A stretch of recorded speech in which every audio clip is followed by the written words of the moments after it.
하나님하고 진짜 만나야 돼요. 성령 체험을 해야 돼요. 성령 체험 안 한 분들은 구원받은 분 아닙니다. 그래서 교회 다녔다, 믿음을 얻었다, 세례 받았다, 그건 아니에요.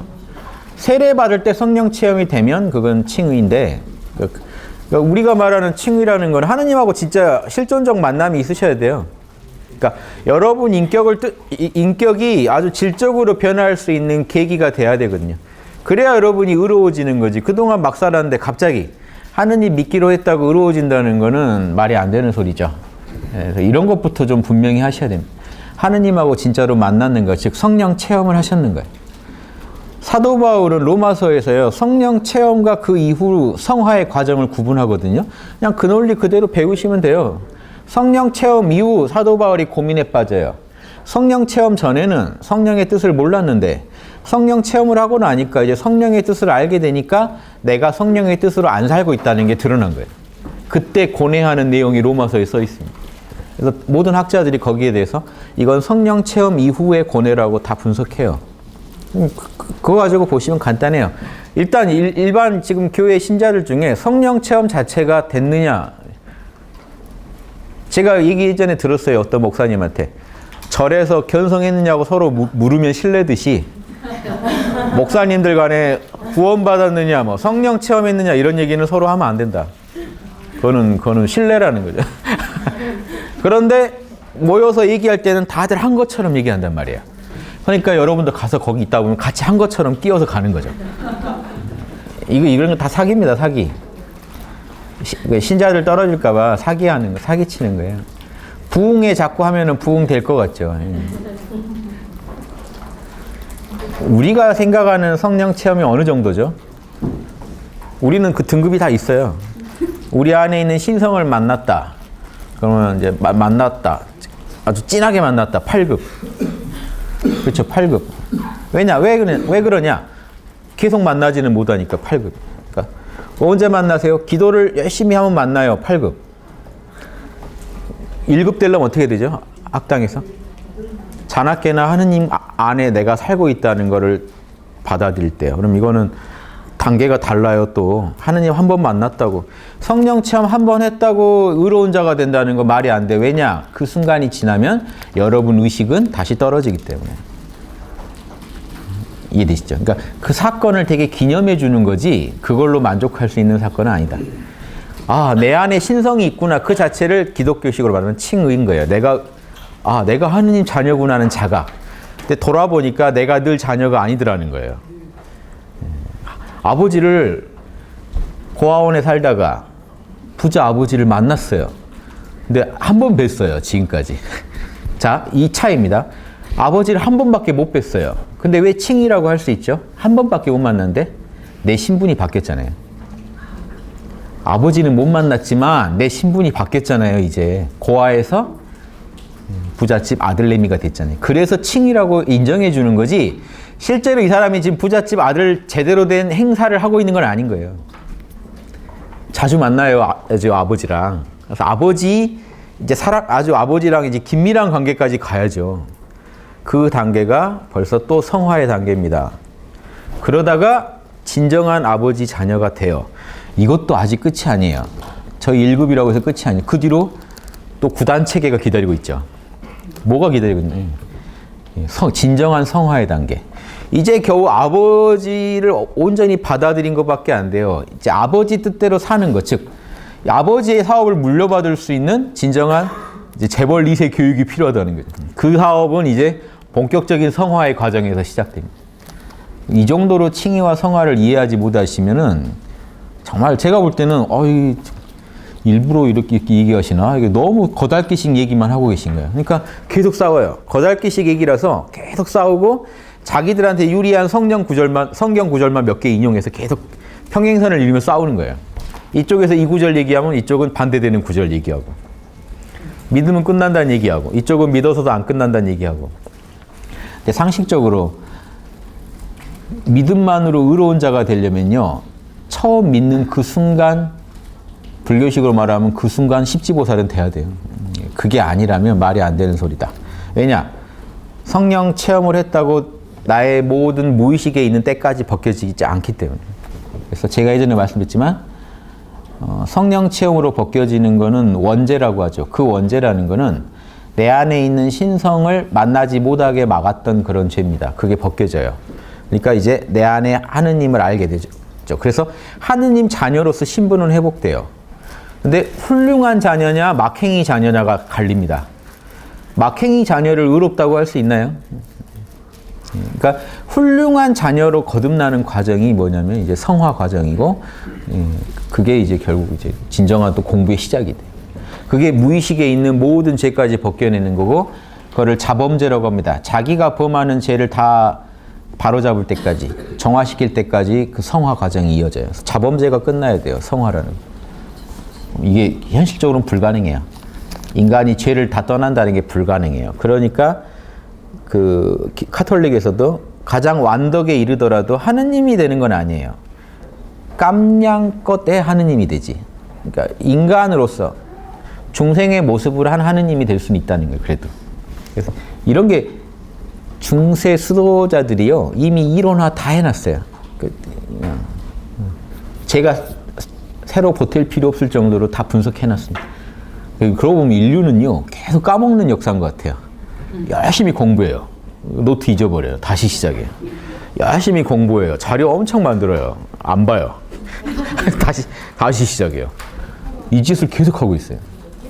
이런 게 취미신지 모르겠지만, 그래서 이런 거 보면 진짜 안타깝습니다. 가서 그냥 도서관 가서 들추시면 다 나와요. 제가 예전에 십자가에 성 요한이 쓴 어두운 밤이니 뭐 그런 거 많았는데요. 그분이 쓴 또 소품집도 있고, 무지의 구름, 그 외에 온갖 주교급들이 써놓은 막 이런 그 수행에 도움되는 글들 모음 집들 같은 거 있어요. 다 보면요. 보면 다 알아요. 이 주교는 한 8급까지 했다, 1급까지 했다, 다 나와요. 몇 단 갔다. 몇 단 간 사람들도 있어요. 말이 달라요, 이 사람들은. 보면 쭉 나와요. 그 논리로 불교 고승들 갖다 놓고 봐도 다 나와요. 이 선승은 어디까지 했다, 어디까지. 참나 그냥 한번 본 걸로 난리치는 선승도 있고요. 참나랑 늘 함께 사는 선승도 있고, 근데 육바라밀은 못하는, 육바라밀까지 잘하는 선승도 있고 그래요. 이게 이 문파가 다르고 용어가 다르지 본질은 똑같습니다. 여러분이 만나보면 인격은 딱 똑같아요. 종교 떼고 보시면 인격이 있죠. 그 인격 수준인 거예요. 지금 제가 말씀드린 이 급수는 인격의 급이지 특정 종교의 급이 아니에요. 그래서 다 체크 가능하다는 거예요. 누구든지 만나보시면 성인은 성인이고 일반인은 일반인이고 도좀 닦았다는 사람은 도좀 닦았다는 사람이고 다 이 차이가 있어요. 그래서 만약에 지금 기독교식으로 말씀드리면 기도를 한다. 나 기도를 열심히 한다. 기독교식으로 한번 이 공부 과정을 설명해 보면요. 나 기도를 열심히 한다. 근데 그분이 하느님을 만난다는 보장은 없죠. 24시간 하느님을 만나라라고 어떤 요즘 목사님이 얘기하시고 막 해서 좀 그 말이 좀 유행이 됐는데, 제가 볼 때 위험성이 있는 게 이거예요. 일반인이 이해하는 24시간 하느님을 만나라는 거는요, 실제 하느님을 못 만나요. 하느님이 계시는지도 몰라요. 그러니까 뭘 하냐면 24시간 하느님 생각을 한다는 거예요. 즉 내가 계속 하느님에게 관심을 두는 걸 24시간 하자는 거예요. 그러니까 일각에서는 불가능하다는 말이 나오는 거죠. 우린 밥도 먹어야 되고 일과도 해야 되고 다 처리해야 되는데 어떻게 24시간 하느님만 생각할 수가 있어요.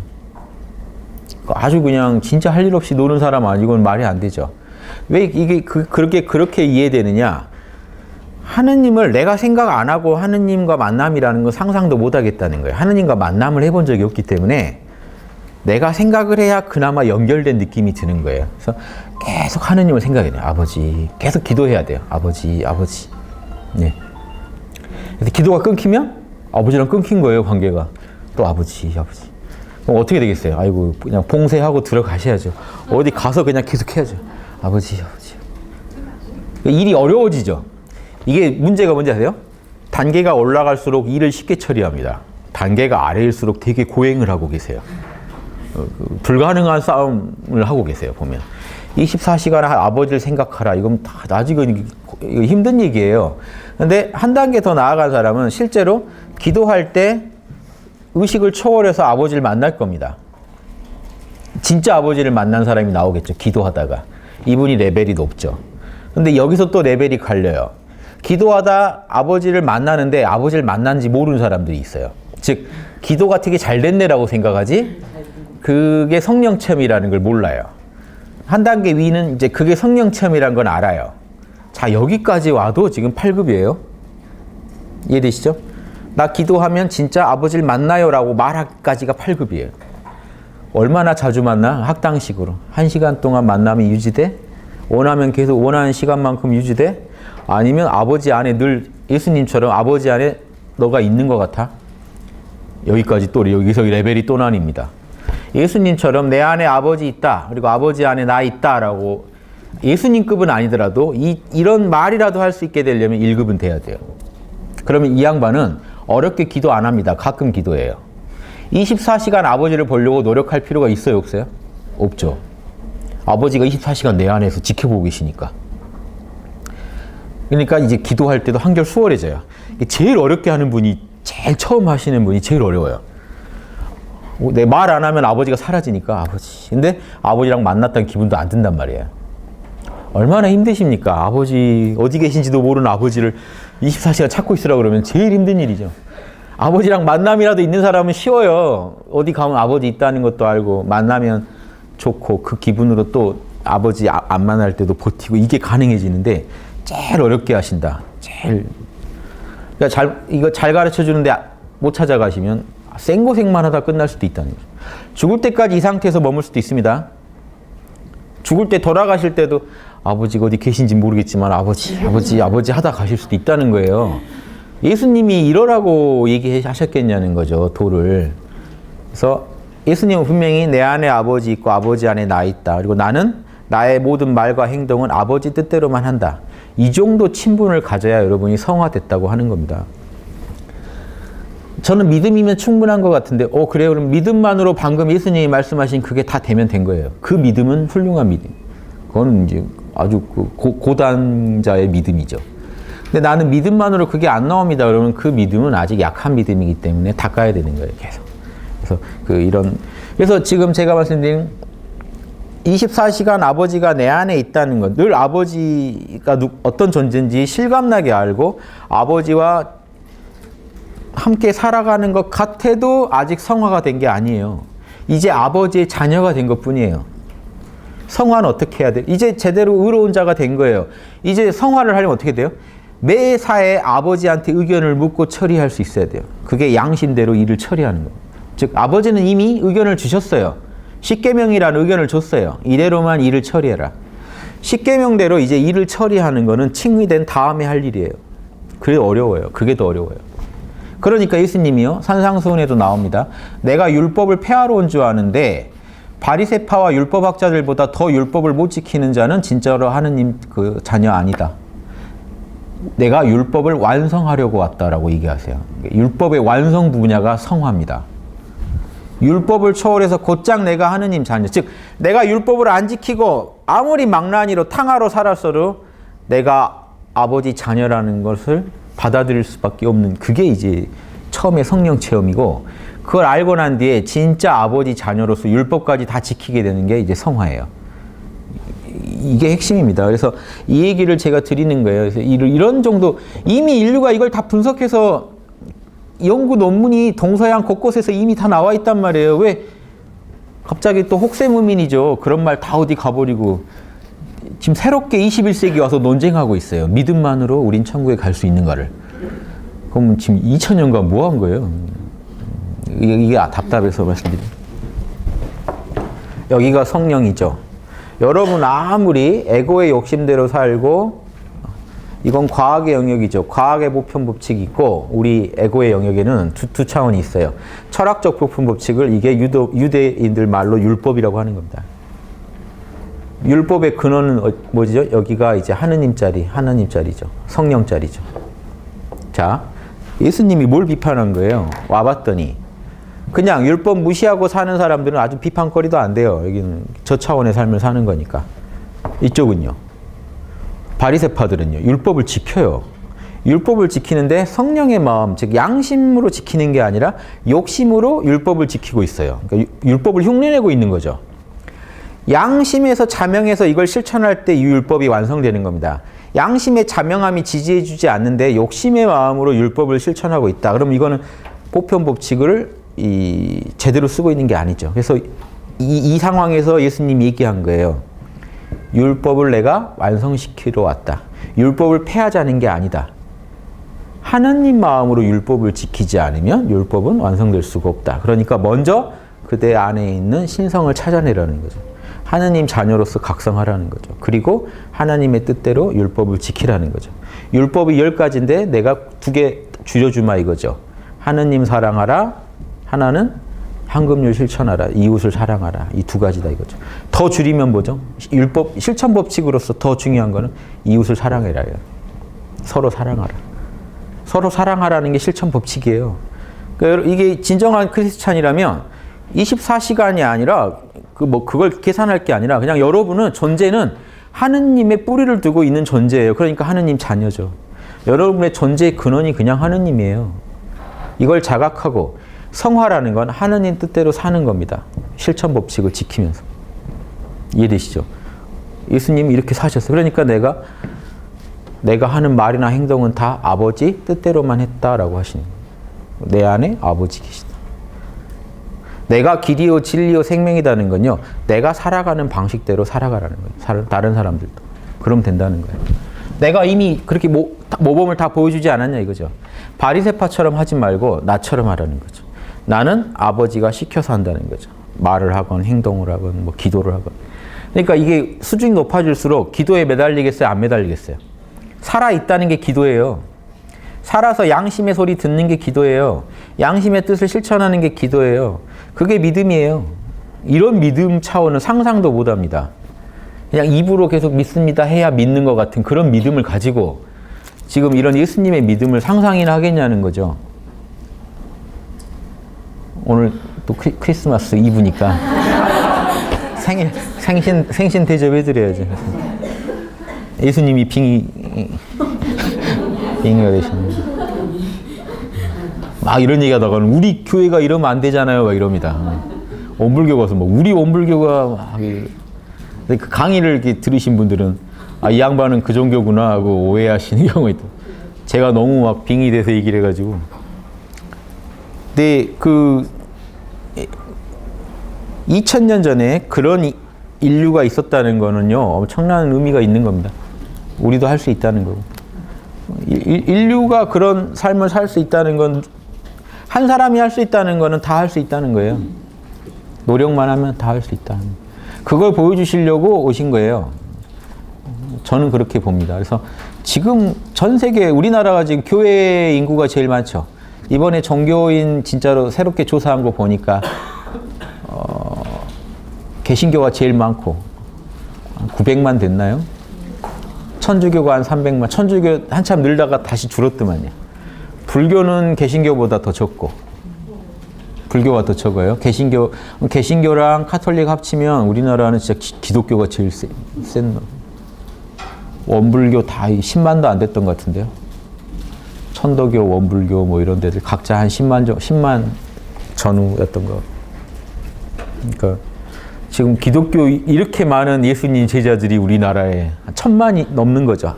둘이 합치면. 1000만이 넘는 예수님 제자들이 있는 나라입니다. 동네마다 십자가가 그냥 다. 근데 이런 나라에서 왜 이런 일이 나느냐. 그래서 이게 믿으면 천국 가냐 안 가냐 이게 지금 논쟁거리일까 하는 의문부터 지금 여기서 황금률 실천하자는 연구만 전국의 교회는요 다 그것만 연구하세요. 솔직히 딱 까놓고 목사님부터 성령 체험했는가 그리고 진짜 하느님 안에 내가 살고 있다는 거 느껴지는가 그리고 지금 황금률을 실천하는가 양심 노트 써가면서 실천하는가. 그 영화 PK인가요? 외계인이 지구에 와서 UFO를 잊어버려요. 자기 비행선을 잊어버리고 인도 영화인데 진짜 재밌습니다. 종교에 대해서 통렬하게 까요. 종교의 인간들이 만든 종교의 허점에 대해서. 외계인을 UFO를 잃어버리고요. 찾으려니까 사람들이 다 인도잖아요. 그러니까 인도인들이 당연히 신한테 물어보면 찾을 수 있다고 그래요. 신을 찾아다녀요. 그래서 이게 복채만 내면 신이 기도 들어준다고 해서 복채 내고 기다려봐요. 안 찾아주니까 가서 이제 막 환불소동부터 막 이제 하다가 일이 점점 커져요. 어느 아시람의 스승을 상대로 이제 싸우게 되고. 근데 거기서 그 사람이 종교, 지금 딱 이 얘기가 나와서 실체를 이렇게 까발릴 때 아주 쉬운 비유로 종교의 그 허점을 드러내는데, 그 아시람의 스승이 이렇게 누가 질문을 하면요, 사람들이 하느님 이렇게 하고 얘기를 해요. 아, 그렇다고요? 하고 딱 얘기를 해요. 그런데 자기 것도 못 찾아주고 거짓말을 자꾸 하는 거예요. 그래서 그 사람이 깨달아요.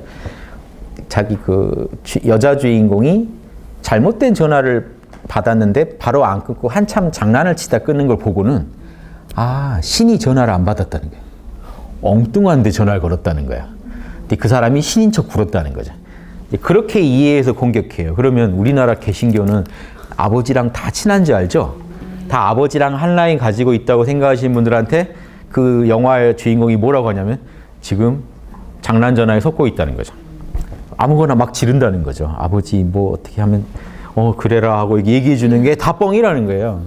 그런 쉬운 비유로 인도 국민들을 막 깨어나게 해요. 나중에 국민들이 종교에서 자유를 얻어버려요. 그 영화 되게 그 종교 혹시 좀 벽을 깨는데 관심 있으신 분들 꼭 보시면 마지막 가면요, 모든 종교 국민들 전체가 그 방송을 TV 쇼로 보고 다 종교에서 벗어나 버리고, 그 친구는 이제 외계로 돌아가고 끝나는 그런. 그러니까 거기도 보면 아주 쉬운 비유로 인간의 허점, 즉 종교가 인간의 두려움을 먹고 산다든가 이런, 우리는 그냥 당연히 아는 건데 또 그렇게 한번 비유로 보시면 되게 재밌어요. 그런데 지금 제가 제일 두려운 게, 아까 교회는 모여서 성령 체험을 연구해라 그런데 두려운 게 뭐냐면 이분들이 또 다 성령 체험했다고 하실 거란 말이에요. 자기 내면의 소리를 하느님이라고 오판하고. 근데 이 하느님의 비밀은요, 예수님도 얘기해주고 구약에서부터 나옵니다. I am. 이 자리가 하느님 자리예요. 예수님은 계속 I am이라고 그래요. 하느님을. I am. I am이 하느님이라는 뜻이에요. I am. 모세한테 여호와가 자신을 소개할 때도 나는 I am이다 그랬잖아요. 나는 I am이다. 이걸 이제 스스로 있는 자다 이렇게 번역하는데 나는 I am이다.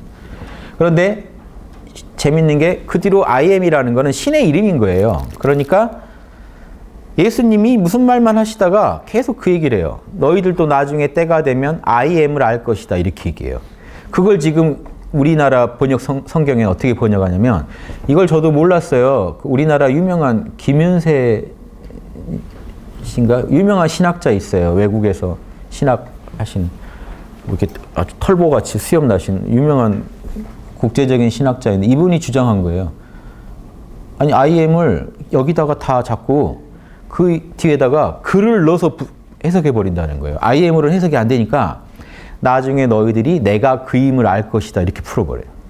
그 구절들이 다 성경에서 보시다가 예수님이 내가 그임을 알 것이다 라는 건요, 불필요한 그라는 걸 뒤에 넣은 거예요. 그냥 I am이에요. 원문은 다. 그런데 그분이 지적한 게 I am은 신의 이름인데 거기다 왜 불필요한 뒤에 말을 붙여가지고 내가 그임을 알 것이다 라고 푸냐는 거예요. 그래서 I am은요 딱 이렇게 씁니다. 예수님은 항상 저 용어를 써요.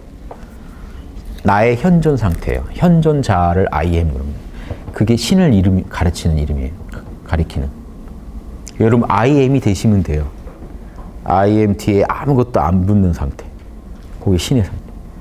그게 그래서 이런 말까지 해요. 너는 아브라함의 자녀 아니냐 하니까 아니다. 예수님이 아브라함 이전에도 내가 있었다라고 할 때 아브라함 이전에도 I am 그럽니다. 그냥 다 I am이에요. 그래서 I am이라는 건요, 이 신성의 경지를 말합니다. 신성. 저 얘기할 때 예수님은 극도로 깨어 있는 상태시겠죠. I am. 신의 이름이에요, 그게. 여호와가 처음에 모세한테 I am이라고 했고요. 나는 I am이다. 이게 번역하기가 애매한 글인 거예요, 그냥. 내가 있음이라는 거니까. 너희들도 나중에는 예수님이 I am을 알 것이다. 번역할 수가 없잖아요. 그래서 지금 성서에는 그냥 내가 그임을 알 것이다. 내가 메시아란 걸 알 것이다. 이렇게 각색해서 푸는 거예요. 원문에 없는 말이라는 거죠. 그걸 아무튼 세계적인 신학자가 쓴 글을 보고 저도 안 겁니다. I am이라는 걸 원래 알고 있었지만 예수님마저도 I am을 계속 얘기했었다 하는 거를 제가 그때 알았죠. 그래서 재밌죠. 힌트까지 다 있습니다. 성경에. 성령 체험을 뭘 해야 되는지도 다 나와 있는 거죠. 오직 내가 나인 상태로 있으셔야 돼요. 나 아닌 어떤 것도 없는 상태요. 신은 그러겠죠. 신은 타자가 있겠어요? 나 외의 존재가 있겠어요? 오직 스스로 있을 수 있는 자겠죠. 여러분도 스스로 존재하는 자가 되면 신성을 체험하십니다.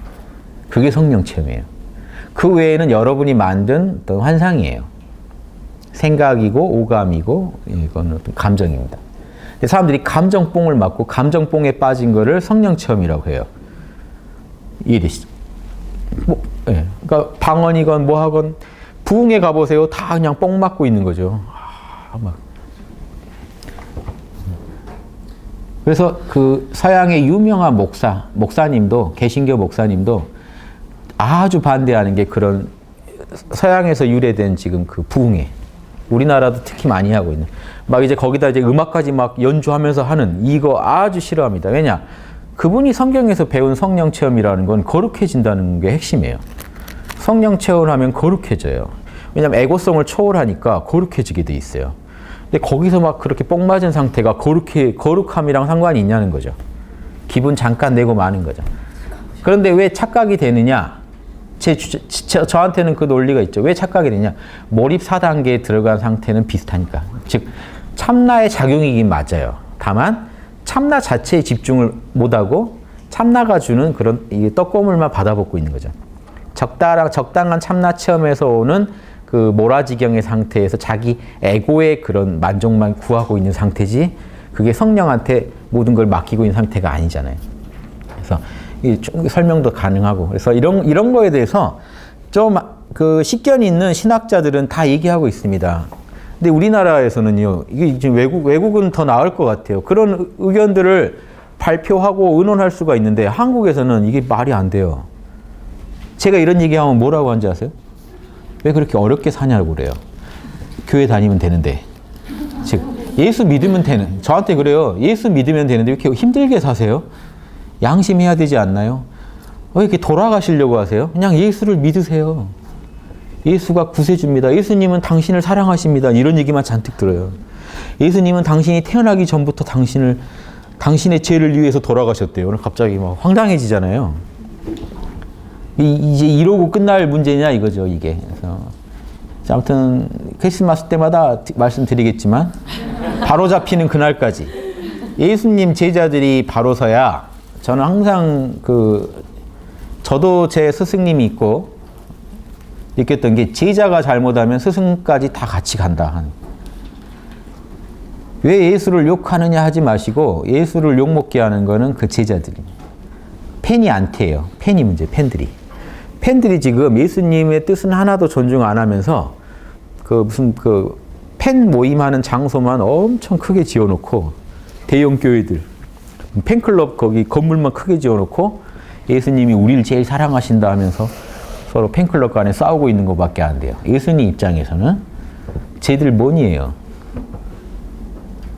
이해되시죠? 예수님 뜻대로 사는 사람이 있다면 하느님이 보이지 않는 것도 보신 하느님이 다 보실 거고 갚아주실 텐데 그렇게 밖으로 외식하는 자들이라고 예수님이 밖만 꾸미는 자들아 하고 바리새파를 욕했는데 지금 보면 다 밖만 꾸미는 자들이에요. 밖으로만.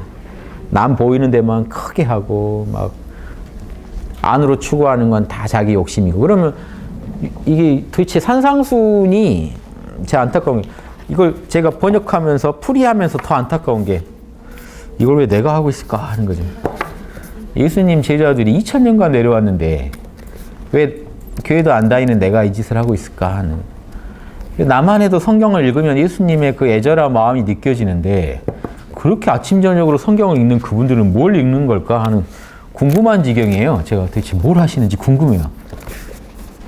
이해되시죠? 근데 이런 궁금함이 새롭진 않습니다. 절에서도 똑같이 느꼈기 때문에. 불교에 대해서도.